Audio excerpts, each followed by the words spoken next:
Is the world's smallest car also the burgeoning continuation market's biggest bargain? We squeeze into the ludicrous new Peel P50 microcar to find out. Even production examples are said to be worth about £3 million, which makes the continuation DB4 GTs currently being built by Aston Martin Works seem great value at around £1.5 million a pop. But 3 lots before that, Aston went under the hammer in California. A rare surviving example of the world's tiniest car also made an enormous impact. The humble, charming and frankly ridiculous Peel P50, all 54 inches of it, fetched just over £105,000. Not bad for a single-seat, single-cylinder three-wheeler with an original list price of £199. In fact, P50s have sold for more than £130,000. And unlike Johnny-come-lately's Aston Martin and Jaguar, London-based Peel Engineering has been producing recreation P50s since 2011.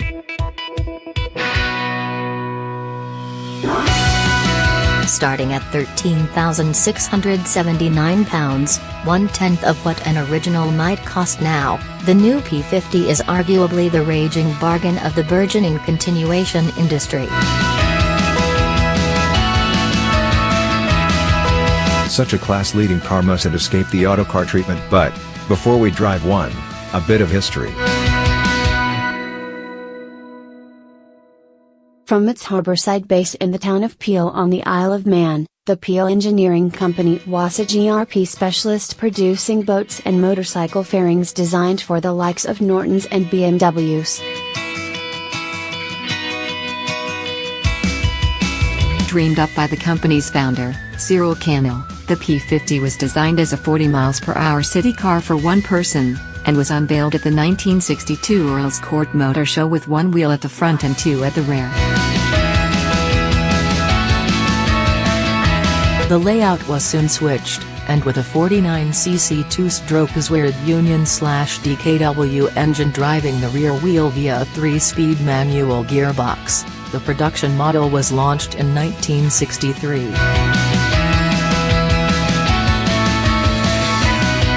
Marketed as providing car comfort for moped costs, approximately 50 were built before production ceased 2 years later. Only around half are still thought to exist. Frustrated by rising values of them, Peel enthusiast Gary Hillman secured the rights to start building the cars once more under the newly formed Peel Engineering, which now sells around 15 P50s annually, plus 10 or so continuations of Peel's 2-seat bubble car, the Trident. The traditional petrol version of the P50 is more popular in the UK and is priced at £14,879, while the car's biggest market is the US, where the electric model, £13,679, circumvents emissions regulations. The company has customers around the globe, though, keen on the full Peel experience for a fraction of the price. They include the Crown Prince of Dubai, who bought 5 P50s and 5 Tridents, Abu Dhabi's car-hoarding Rainbow Sheik, and one owner who reportedly uses an electric P50 to navigate his enormous penthouse. As with the continuation DB4 GTs, the current petrol P50 is very close to the original in specification. Just like the similarly exotic BMW i8, The petrol P50 uses what Peel describes as a mid-mounted engine that sends its power rearwards through an automatic gearbox, has 50-50 weight distribution and achieves more than 110 miles per gallon. But unlike the BMW i8, well, pretty much everything else.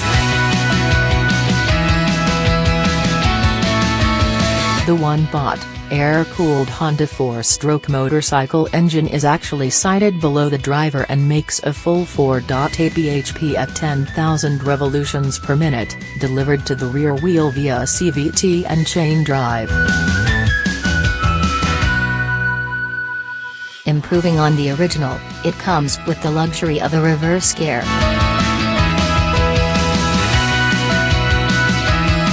Single wishbones and dampers suspend the front, and there's a rear trailing arm with coilover. Cable-operated drum brakes contain the P50's 78 kg mass, which doubles with me aboard.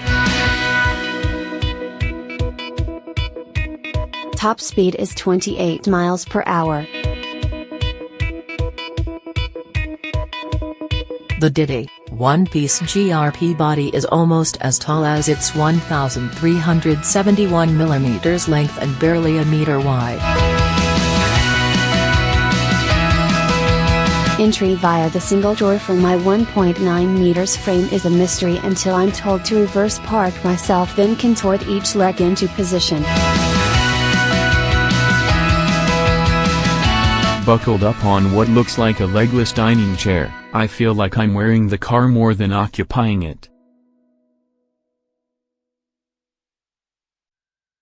The oversized 3-spoke steering wheel is set at around 45 degrees, yet feels almost horizontal. Straight through it sits the Speedo, which goes up to a fantastically unlikely 160 miles per hour. Only a plectrum of carpet breaks up the expanse of prime GRP, and the switchgear is unsurprisingly rudimentary. There's a spindly handbrake lever down to my left, tiny brake and accelerator pedals by my right foot and a chunky metal gear selector under my right leg, with choke, lights and starter button to the right-hand side. With so much glass, the view is excellent, apart from directly in front, where the wiper control jets down into my line of sight.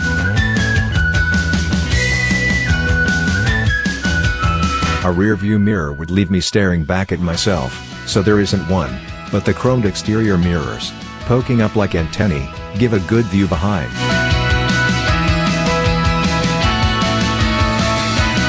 I slide down the seat to see the road ahead.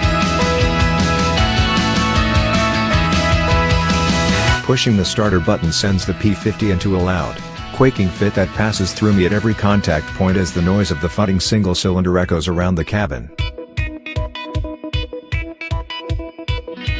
I clunk the shifter into drive and pull away for an exploratory dawdle. With the CVT whining and clamoring for revs, the cacophony reaches a peak and stays there as the P50 zips forward. The steering is super sensitive and corners must be taken gently, lest we topple over. The minuscule 6-inch wheels, clad in Trelleborg high-speed tires, make every bump feel like a hill.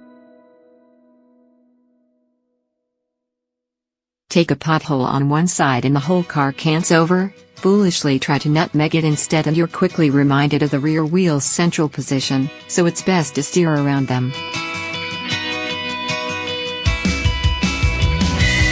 This is easy because, from the P50, a single-lane road feels wider than an empty autobahn.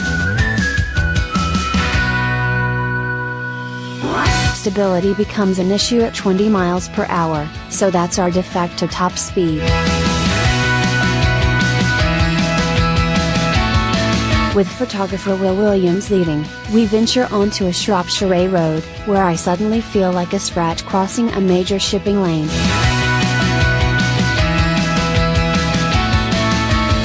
vibration, sound and concentration going on in here allude to a double ton, not a tenth of that, and every passing vehicle casts a shadow like a solar eclipse.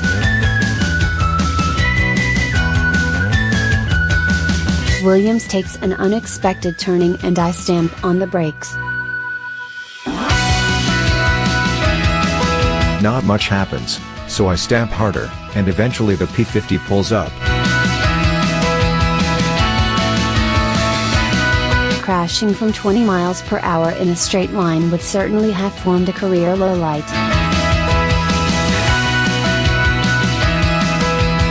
We eventually reach Bridge North, where the P50 revels in its intended urban environment. No gap in traffic too tight, no bollards too close. If you can walk through a space, you can probably drive a P50 through it too. I can go as fast as everyone else along the busy streets, and it's truly an absolute joy to poodle about the town center, beaming like a fool. People wave and small crowds gather when we stop.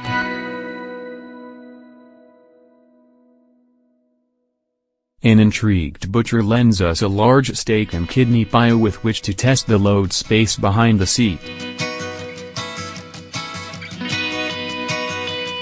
A few people know exactly what the P50 is, but most recognize the shape, correctly associating it with the free-thinking zeitgeist of the 1960s. Couple that nostalgia to the Peel's friendly, flea-like dimensions and you have the ultimate Goodwill car.